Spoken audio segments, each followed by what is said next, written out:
Hello, my name is Matt Tales, and I'm here presenting my Factual program for video game violence. Throughout this documentary, I'll be explaining whether violent video games affect young people's minds or don't, and of course, we will be interviewing a vast amount of people too. Let's get into this. Do you agree that people should be gaming at such a young age? Yeah, I think gaming's fine for all ages. I guess it just depends on what game it is. Obviously, I wouldn't let like a 6-year-old play GTA 5. Like, they'll go to the strip club or something. That's not gonna happen. Like Sonic, Mario, let them play me in moderation. You know, I don't want them to be glued. That's just my opinion. You know, let them play outside and then maybe a bit of Mario before bedtime.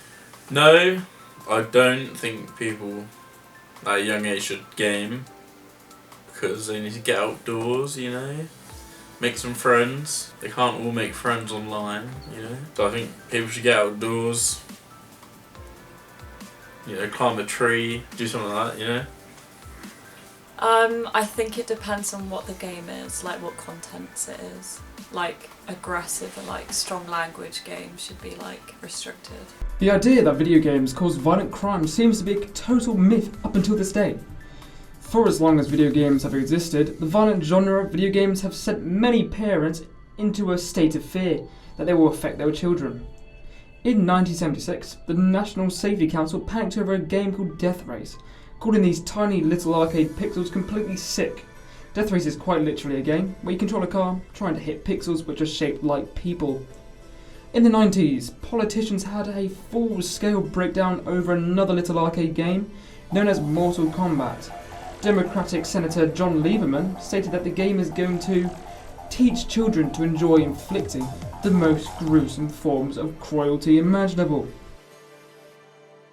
Do you play video games, and in any way have they affected you? I did, but I never really played online. I played offline, you know, Need for Speed, stuff like that when I was about probably like 12, 13. I started playing Modern Warfare 2 online. I don't really play games anymore. Sold my setup, you know, to pay for my car. So I haven't played a game in a while. You know, I played Pokemon Go on the phone, but that's about it. I don't really play video. I play games on my phone, but I don't think that counts, and they don't really make me mad. It depends on the gaming, and certainly if there are educational games for younger children, then that would be fine. But where there are immersive games, perhaps they should be older, perhaps teenagers upwards. But certainly they should be monitored in terms of how younger children play on those immersive games. Most definitely not. I think parents allow their children to game far too much at a younger age because they probably can't be bothered to, they're just left to their own devices, and I think it has an impact on them, so you have to get a balance with your children playing games. They need supervision. But despite multiple parades of panic, there is still no evidence that the video games have related and linked to violent crime. Let's look at the facts. As video game sales in America have spiked, violent crime has actually gone down. And of course, other countries which are famous for video games have even lower rates of violent crime. Let's look at Japan. Japan has the biggest market for violent video games, and just video games in general. And if video games were to impact the country, then Tokyo would be a complete bloodbath. Just imagine. Japan have 96 times fewer gun crimes in comparison to America. And of course it is even lower for Britain because of gun control. And of course, we can't forget about that huge media narrative which links violent video games to mass shootings. Multiple studies, even including an analysis created by the Secret Service, have found that school shooters consume lower amounts of violent video games in comparison to their peers. Have you ever witnessed any form of gaming frustration or rage? So probably Black Ops 2. Just any COD really, I just used to get so mad when I died. Because of player versus player? Yeah. That was when I was younger. When I grew up a bit more, I just, you know, realised that why am I getting mad at games? You know, when I was about 15, 16 maybe, I stopped and I was like, you know, there's no point getting mad. All I can do is try.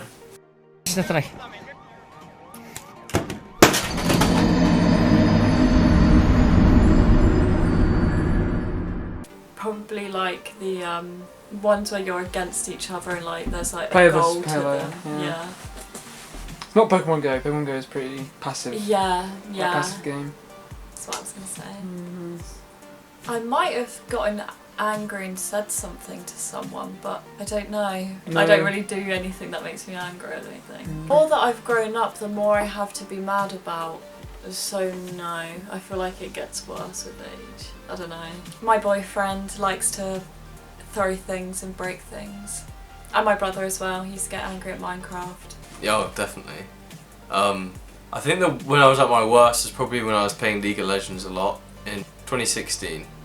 I'd be slamming the desk, I'd be throwing something, basically, and then Fortnite as well made me really angry. Punched a door right in the moment, broke a headset, broke a monitor, but that wasn't on purpose. Obviously, none of it's on purpose. It's that anger. It's so dumb when you look back on it, but obviously in the moment you're just like, I want to break someone's nose. Definitely League of Legends. Maybe Clash Royale as well, actually, on the phone. I've thrown my phone because of that a few times. Yeah, League of Legends, Clash Royale, Fortnite, anything that's mainly PvP. Definitely PvP. It drives me crazy. Rage ever cost you anything? Yeah. I feel like they don't know that they've lost it, but I kind of avoid them if they piss me off. Like, I'll stop playing with them, but I won't tell them that. I don't really know. Not really abusive, verbally abusive to anyone. You know, it hasn't really affected anything in that way. See, sometimes I've been in a bad mood, but I wouldn't take it out on anyone. But in terms of spending money, I think I only broke one controller. The analog stick wouldn't work, so I couldn't run, but that was about it. Well, some studies do show that violent video games cause a temporary increase of aggressive thoughts and behaviour, but of course those studies are a little flimsy, as they do not measure anything the average person would consider aggression. There was even a study where they only measured whether or not people who play video games are more likely to feed their opponents hot sauce, which is ridiculous. And even if these studies had tested real-world acts of violence, the change of behaviour was absolutely tiny, only 2% on average. Other studies have shown the exact same behaviour from racing video games to real-life sports. Blaming video games for real-world violence really took off after the Columbine shooting. And of course, that was an understandable mistake, as we all wanted some form of reason to why someone would commit such a horrible crime or massacre.